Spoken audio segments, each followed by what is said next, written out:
All right, what's going on? Wanted to do a quick video on how to disable your seatbelt chime in a Grand Cherokee. I want to say probably a 2015 or 2018, 19 at least. We're in a Summit here, and if you want to have your seatbelt connected, you want to turn your car to the on, or not the on position, the run position.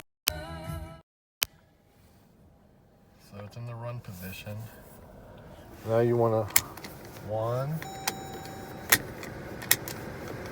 2, 3, and now you want to leave it clicked in. Just basically turn your car off. And that should be how you disable your seatbelt chime.